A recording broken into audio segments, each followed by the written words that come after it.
Անցած գիշեր մի խումբ երիտասարդներ Երևանի կենտրոնում աֆրիկյանների հայտնի շենքի մոտ տեղի ունեցած բողոքի ակցիայից հետո 3 ժամ անցկացրին ոստիկանության կենտրոնի բաժնում։ Քաղաքային իշխանությունները մտադիր են քանդել աֆրիկյանների շենքը, հյուրանոց կառուցել։ Ակտիվիստները երեկոյան ապամոնտաժել էին Երևանի ամենահին շենքերից մեկը շրջապատող թիթեղյա պատնեշները, երբ մոտեցան ոստիկանները։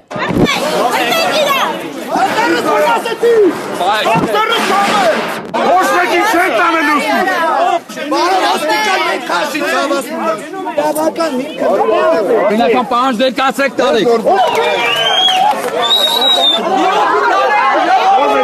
Ոստիկանության հասարակայնության հետ կապերի վարչությունից Ազատությանը տեղեկացրին, որ երիտասարդներին բերման են ենթարկել ուրիշի գույքը դիտավորությամբ վնասելու կասկածանքով, որի կապակցությամբ նյութեր է նախապատրաստվում, կատարվում է հետաքննություն։ Բողոքի ակցիային մասնակցած Վիլեն Գաբրիելյանը գիշերը, երբ սպասում էր ոստիկանությունում գտնվող իր ընկերներին, Ազատությանը պատմեց, թե ինչպես են իրենք ապամոնտաժել։ Շատ սիրուն ձևով այդ բոլտերը հավաքել ենք սաղ թողել ենք տեղում, որպեսզի ոչ մեկ չասի, որ ինչ-որ մի բանի վնաս ենք տալի։ Հիմքը չունենան դրա էլի։ Հետո ավարտելու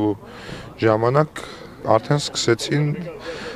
բռնի ուժով մարդկանց տանել, ահագին պայքարեցինք, մոտ մի 20 րոպե չթողեցինք, բայց մեկին փախցրին, տարան, մնացածին ստեղից արդեն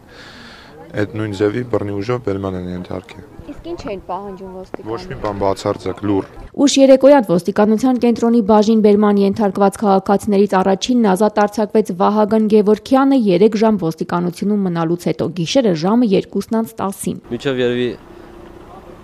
11:40-ի կողմն ինձ չէին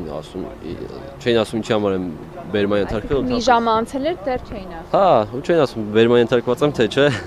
Երբ էինք ցում արձանագրություն կազմել, այդպես որ երկար process էր, մինչև 3 ժամ դրացավ դուրս եկա։ Ոստիկանները երիտասարդներին բերման ենթարկեցին ոչ միայն աֆրիկյանների շենքի մոտից։ Ոստիկանությունում 3 ժամ անցկացած Բաբկեն Տեր-Գրիգորյանը Ազատությանը փոխանցեց ոստիկանների հետ իր շփումից մնացած հուշերը։ Հայհոյելով եւ ասելով մատդ կկոտրեմ, այդպես բաներ, այտենց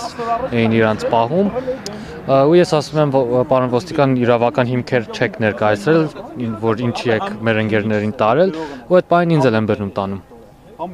Բռնի ուժով։ Գիշերը ոստիկանության բաժին մտավ եւ երիտասարդերին ու պաշտոնավոր ոստիկաններին հանդիպեց падգամավոր Նիկոլ Փաշինյանը։ Շատ տարօրինակ պատմության հետականատես եղանք, սկզբից տեղեկատվությունն է, որ ակցիայի վայրից ըստ էության բերման է ենթարկվել մի հոգի։ Մյուսները բերման են ենթարկվել հենց այստեղից, այսինքն 10 հոգի հենց այստեղ ոստիկանության բաժանմունքի հարևանությունից բերման են ենթարկվել ըստ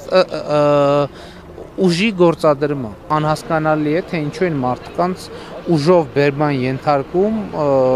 ոստիկանության բաժնի մոտակայքից, այսինքն մարդկանց չեն մոտեցել ասել, գիտեք, ոստիկանություն ձեզ հետ հարց ունի պարզելու, հրավիրում ենք ներս եկեք, ուղղակի թևերը ոլորել տանելը դա անհասկանալի գործելակերպ է։